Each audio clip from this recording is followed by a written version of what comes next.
ఈ Calvary grace ministries YouTube ఛానల్లో వీక్షిస్తున్నటువంటి ప్రతి ఒక్కరికి మా హృదయపూర్వకమైన నిండు వందనాలు తెలియజేస్తూ ఉన్నాం. చాలామందికి నేను చెప్పలేకపోయాను. ఒక 3-4 వారాల నుంచి యూట్యూబ్ ఛానల్లో ప్రోగ్రామ్స్ ఇవ్వలేకపోయాం. ఎందుకు అంటే పోయిన నెలలో 2వ వారంలో సేవకులు వినుకొండ ప్రాంతం నుంచి గుంటూరుకు వస్తున్నటువంటి ఆ ప్రయాణంలో నర్సరావుపేట హైవే ప్రాంతంలో వెనక నుంచి 3 వ్యక్తులు దుండగులు దోపిడీ వాళ్ళు అనొచ్చు, దుండగులు అనొచ్చు, దొంగతనం చేసేవారు అనొచ్చు. వారు వెనక నుంచి బైక్ మీద సేవకులు వస్తూ ఉంటే ఒక్కళ్ళే వస్తూ ఉన్నారు. వెనక నుంచి సడన్గా అడ్డంగా ఆపేసి 3 వైపులా 3 నిల్చొని, ఒకరు హెల్మెట్ తీసుకొని, ఒకరు బైక్ ఆపేసి బైక్ కీస్ తీసుకొని, ఇంకొకరు సెల్ ఛార్జరు తీసేసుకొని వారిలో ఒక వ్యక్తి సేవకుల్ని కొట్టడం జరిగింది. కొట్టగానే అనంతరం వెంటనే కింద పడిపోవడం, ఆ దవడ ఎముక నిలువుగా చీలడం, ముందు గడ్డం దగ్గర నిలువుగా చీలడం జరిగింది. లోపల నుంచి రక్తం బాగా పంటిలో నుంచి ఆ దవడ ఎరగడం ద్వారా లోపల నుంచి రక్తం అమాంతం కారుతుంది. అది నైట్ టైం జరిగింది. అటుగా వస్తున్నటువంటి ఎవ్వరూ ఆ ప్రాంతంలో సంచరించట్లేదు. అది సెకండ్స్లో, నిమిషాల్లో జరిగింది. కొట్టిన తోడనే కింద పడిపోయి ఆ రక్తం కారుతున్న ఆ సందర్భంలో వారు మాట్లాడుకుంటూ తలని కూడా పగలకొట్టడానికి వారు మాట్లాడుతుండగా ఫస్ట్ డబ్బులు అడగగానే డబ్బులు లేవనేసరికి కొట్టడం జరిగింది. తర్వాత ఉన్నాయేమో అనే ఉద్దేశంతో ఇంకా తల పగలగొట్టాలని హెల్మెట్ పైకి తీసి కొట్టబోతుండగా వెంటనే సేవకులు అట్లా కూర్చొని పడిపోయిన స్థితిలో కూడా వెంటనే నేను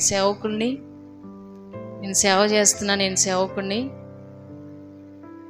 నా దగ్గర లేవు డబ్బులు, ఇప్పుడు దయచేసి ప్లీజ్ నేను దయచేసి కొట్టద్దు అని ఒక మాట చెప్పగానే దేవుడు వారి హృదయంలో కొట్టాలి అనే మనసుని దేవుడు మార్చటం జరిగింది. వెంటనే వారు ఆ మాట వినగానే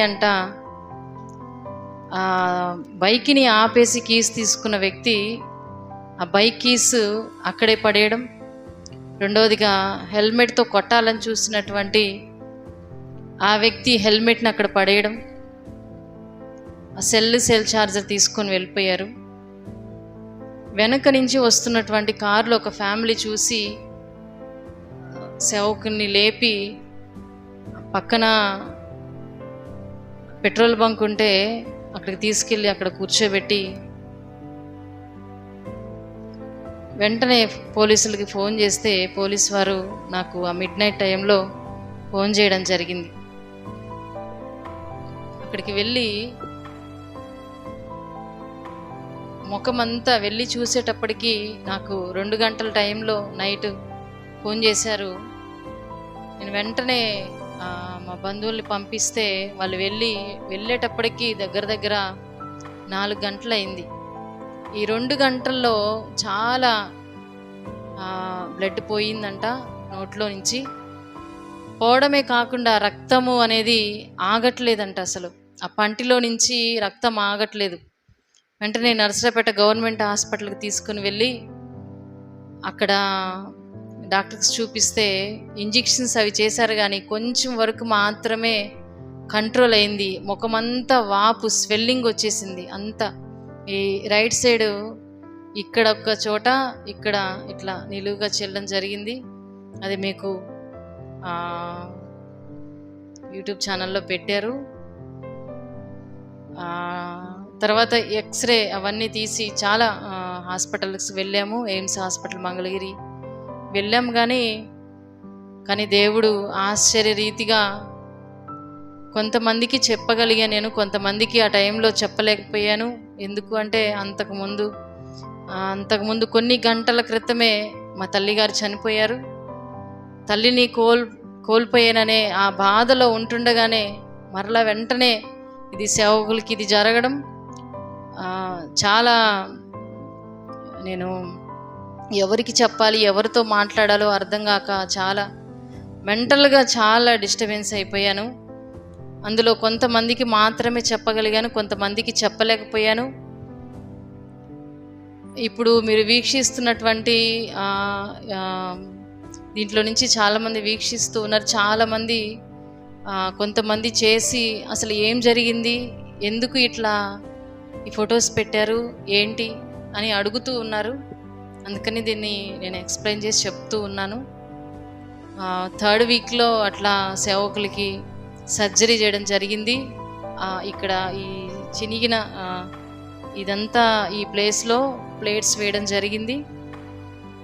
డాక్టర్స్ ఏం చెప్పారంటే 3 months వరకు తినడానికి లేదు, దవడని కదిలించద్దు, 3 months వరకు లిక్విడ్ ఫుడ్ ఇవ్వమని చెప్పారు. ప్రస్తుతానికి లిక్విడ్ ఫుడ్ తీసుకుంటూ ఉన్నారు. మాట్లాడడానికి కూడా మాట్లాడకూడదు అన్నారు.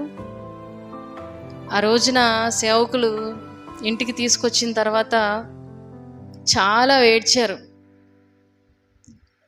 నేను 3 నెలల వరకు దేవుని సువార్తను నేను ప్రకటించకూడదంట, 3 నెలల వరకు నేను వాక్యం చెప్పకూడదంట, ఎవరికి ప్రార్థన చేయకూడదంట,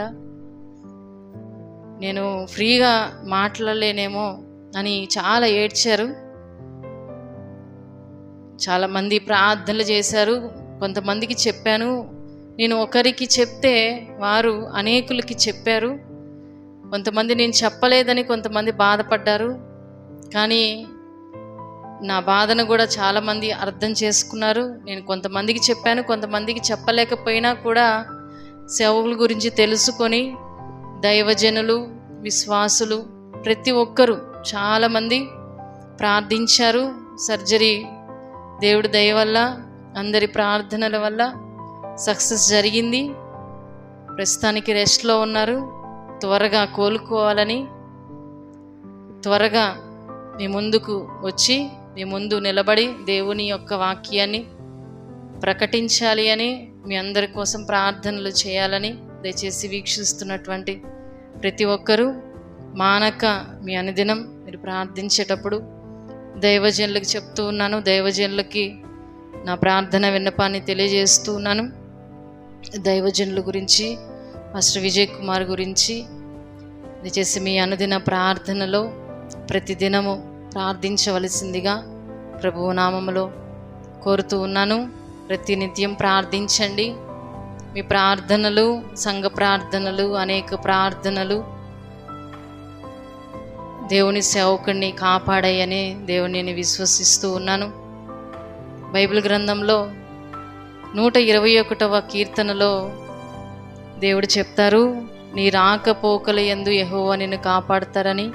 కీర్తనల్లో మనం 140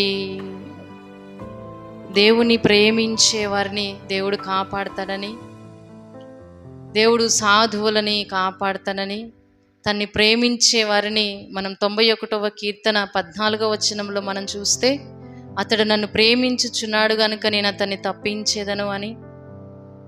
ఇంకా రోమీలకు అపోస్తులైనటువంటి పౌలు రోమీలకు రాసినటువంటి పత్రికలో 8వ అధ్యాయం 30-31 ఆ వచనాల్లో మనం చూస్తే, దేవుణ్ణి ప్రేమించే వారికి, ఆయన సంకల్పం చొప్పున పిలువబడినటువంటి వారికి మేలు కలుగుటకై సమస్తము సమకూడి జరుగుచున్నవని ఎరుగుదువు అని ఆ మాట అపోస్తులైనటువంటి పౌలు రోమీలకి, ఆ సంఘానికి తెలియజేస్తూ ఆ వచనాల్లో ఉంది.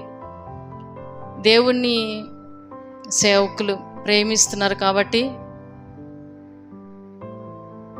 కొన్ని నెలల నుంచి, దగ్గర ఫిబ్రవరి, మార్చి నుంచి తెలుస్తుంది మాకు ఏదో ఒకటి, ఏదో జరగబోతుంది, ఏదో ప్రమాదం, ఏదో అపాయం సంభవించబోతుంది అని తెలుస్తుంది. ప్రార్థించాం, సంఘానికి కూడా చెప్పాం, చాలా మందికి చెప్పాం. అందరి ప్రార్థనలు, సంఘ ప్రార్థనలు వీక్షిస్తున్నటువంటి చాలామంది దూరంగా ఉన్నా, మేము మిమ్మల్ని చూడకపోయినా, మీరెవరో మాకు తెలియకపోయినా సబ్స్క్రైబ్ చేసుకుంటూ, లైక్ చేస్తూ, షేర్ చేస్తూ మా కోసం ప్రార్థన చేస్తూ ఉన్నారు అని విశ్వసిస్తూ ఉన్నాం. దయచేసి మీ అనుదిన ప్రార్థనలో సేవకులు త్వరగా కోలుకోవాలని ప్రార్థించండి. ఇంకొక 1 వీక్ 2 వీక్స్లో పైన స్టిచెస్ తీసేశారు, ఇంకా లోపల స్టీల్ వైర్లు ఇంకా ఉన్నాయి. అవి నెక్స్ట్ వీక్ అనంతరం అవి తీస్తారు. ఆ తర్వాత కొంచెముగా మాట్లాడచ్చు అన్నారు. త్వరగా స్వస్థత పొందుకోవాలని దయచేసి మీ అందరూ చూస్తున్నటువంటి, వీక్షిస్తున్న వారందరూ ప్రార్థించండి. దేవుడు ఆశ్చర్యరీతిగా సేవకుల్ని కాపాడారు.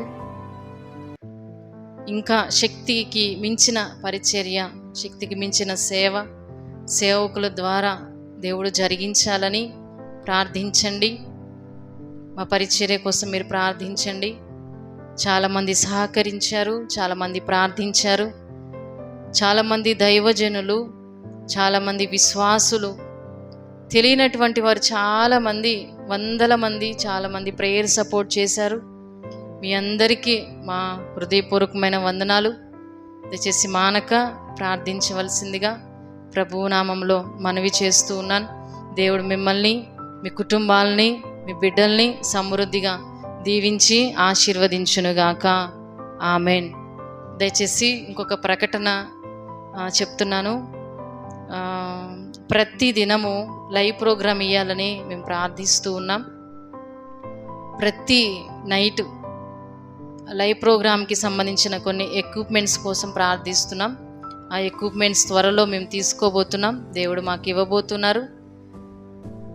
ప్రతిదినం ఇంకా మిమ్మల్ని మేము చూడబోతున్నాం. ప్రతిదినం మీతో కలిసి ప్రార్థించడమే కాకుండా, మీ అవసరతలు మేము తెలుసుకోవడమే కాకుండా, మీ కుటుంబాల నిమిత్తమై ప్రార్థనలు చేయబోతున్నాం. కాబట్టి ఇంకా దేవుడు మమ్మల్ని, దైవజనుల్ని దేవుడు సేవలో వాడుకోవాలని ప్రార్థించండి. దేవునికి స్తోత్రం. దేవుడు మిమ్మల్ని దీవించునుగాక. ఆమెన్.